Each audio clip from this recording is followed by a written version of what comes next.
जी, कैसे हैं? वीडियो का थंबनेल देख के आपको पता तो चल ही गया होगा कि मैं आज किस टॉपिक पे वीडियो बना रहा हूँ। जी, किसी दोस्त ने मुझसे पूछा है कि अगर एब्सकॉन्ड हो जाए तो उससे बचने का तरीका क्या है? फ़िलहाल तो जी 2 तरह का एब्सकॉन्ड करता है अरबाब। उसके बारे में बाद में थोड़ा बात करता हूँ। पहले आपको एक थोड़ा बताता हूँ कि किन वजह से कौन से रीज़न होते हैं जो वो एब्सकॉन्ड करता है। तो अगर तो आप काम पे नहीं जा रहे हैं तो उसके पास हक है आपको एब्सकॉन्ड करने का। अगर आप महीने में अगर 30 ड्यूटी बनती है, 30 में से अगर आप 15 छुट्टी करोगे, 15 दिन काम पे जाओगे तो भी अरबाब की नज़र में आ जाओगे तो भी आपको वो एब्सकॉन्ड करेगा। पहले तो वो आपको वो 2 से 3 बार वार्निंग देगा। पहले तो आपको वार्निंग मिलेगी। अगर आप वार्निंग के बाद भी आप नहीं सही हो रहे या अपने ड्यूटी पे रूटीन से नहीं जा रहे और उसको हक है कि आपको वो एब्सकॉन्ड कर सकता है। और दूसरी बात ये भी है कि अरबाब के पास पूरा लीगली हक है। जब वो कंपनी बनाता है तो दुबई की गवर्नमेंट उसे पूरा सपोर्ट वहाँ पेपर में लिख के दे रही है कि आपको हक है आपके बंदों को हटाने का, लगाने का पूरा हक है। तो ये तो होगी बात अरबाब के हिस्से की। अब लेबर कैटेगरी के जो हम लोग काम करते हैं, जिसने मुझसे ये सवाल पूछा है, तो ज़्यादातर ये कंस्ट्रक्शन की कंपनियों में होता है। और वो क्या होता है कि यहाँ गल्फ़ में लाइफ जो है बड़ी हार्ड है। देखने के लिए ये मतलब बहुत इजी है कि हाँ हर महीने पैसे आ जाते हैं, सैलरी आ जाती है। और ये सच है कि हम लोग अपनी अपनी कंट्री से 3 गुना ज़्यादा, 3 दुगना हम लोग यहाँ से सैलरी उठाते हैं। तो वहाँ की 4-5 महीने की सैलरी, यहाँ 1 महीने की सैलरी। अगर वहाँ पे इतना काम हो जाए, इतनी सैलरी हो, तो आदमी लोग क्यों अपनी फैमिली को छोड़ के यहाँ गल्फ़ में आए। तो होता ये है कि लेबर में जब लोग काम करते हैं तो सुबह 4 बजे उठ के जाना पड़ता है ड्यूटी। और जो लोग नए नए आते हैं इंडिया से या पाकिस्तान से या नेपाल से या बांग्लादेश से, तो उनको इन सब चीज़ों की आदत नहीं होती है। तो वो फिर धीरे धीरे आदत होती है। उसके बाद में जो लोग भी आते हैं वो रूटीन से जाने लग जाते हैं काम। बट मसला तब होता है कि जब काम हार्ड होता है। कभी कभार क्या होता है कि अरबाब बोलते कुछ है, काम यहाँ कुछ होता है। बट ये भी सोचना चाहिए, जब हम लोग आ ही गए काम के लिए, एक तो होता है स्किल्ड, जिसके पास कैटेगरी है, उसको तो पता है कि अगर उसके हिस्से का काम नहीं आया तो वो मानता है कि हाँ भाई मेरे को ये काम समझ में नहीं आ रहा है, या मुझे जिस काम में बुलाया था मैं वो काम तो कर ही नहीं पा रहा हूँ, ये कोई और करवा रहा है। वो एक अलहदा बात हो जाती है।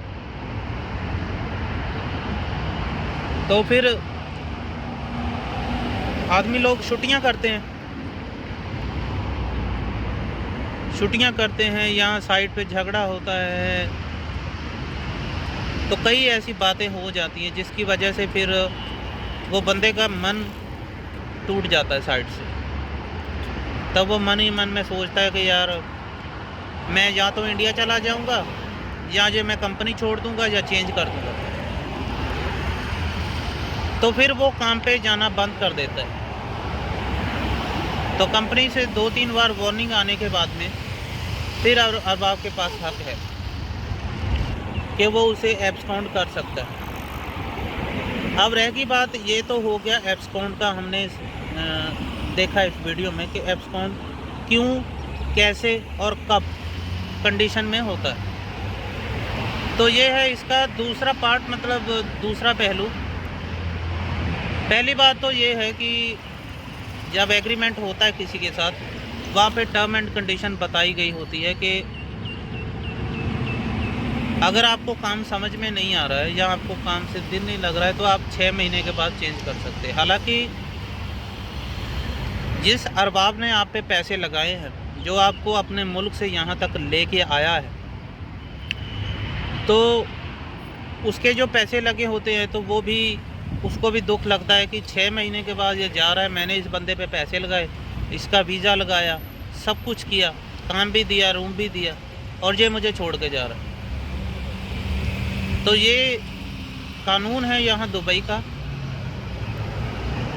वहाँ जो एग्रीमेंट में लिखते हैं कि 6 महीने तक आपको अगर समझ में आता है तो ठीक, 6 महीने के बाद में आप कैंसिल मार सकते हैं। तो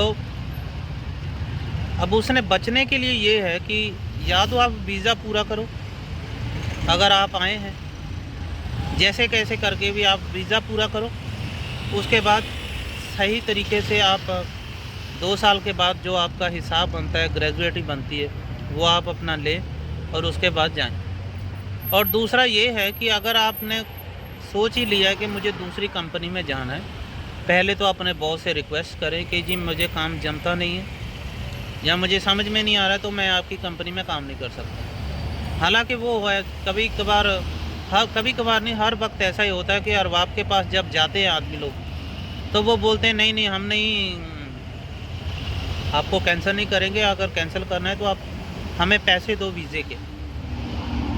तो अरबाब लोग फिर ऐसे बोलते हैं, तो फिर दूसरा उस पर ये आ जाता है कि फिर जो भी यहाँ लोग काम करते हैं तो उसके बाद में वो लोगों को बताते हैं, या जिनके पास भी वो काम करते हैं या जो भी उनके फ्रेंड्स होते हैं, तो वो उनको बताते हैं फिर कि जी ऐसा करो, 6 महीने के बाद आप दूसरी कंपनी ढूंढ लो या कैंसिल मार दो। तो ऐसी बातें जब पूरा माइंड जब बन जाता है तो फिर आदमी ये स्टेप उठाता है। दूसरा ये है कि अरबाब के पास, जैसे कि मैंने आपको बताया कि अरबाब के पास हक है, वो आपको कैंसिल कर सकता है। तो उस कैंसिल होने के बाद में आपके पास जो ग्रेस पीरियड रहता है, वो उसमें या तो आपको चेंज स्टेटस करना होगा या आपको कंट्री आउट करना होगा। तो ये थी मेन टॉपिक। इस पे बचने की बात ये है कि मैंने आपको बताया, या तो आप वीज़ा पूरा कर लें, नहीं है तो आप उनसे रिक्वेस्ट करें, अगर रिक्वेस्ट से भी नहीं मानता है तो फिर मोहरे ऐप पे, जैसा कि मेरी पिछली वीडियो में मैंने बताया कि आप मोहरे ऐप जो होता है, उस पे जाके आप अपनी कंप्लेंट रजिस्टर्ड करें और उसके बाद सही तरीके से गवर्नमेंट की सपोर्ट के साथ में बिल्कुल लीगल तरीके से आप अपना वीज़ा कैंसिल कराएं और अपनी फैमिली में हंसी खुशी जाएं, और अगर हो सके तो किसी नई कंपनी का स्टेटस चेंज करें। Thank you for watching my video. Thanks.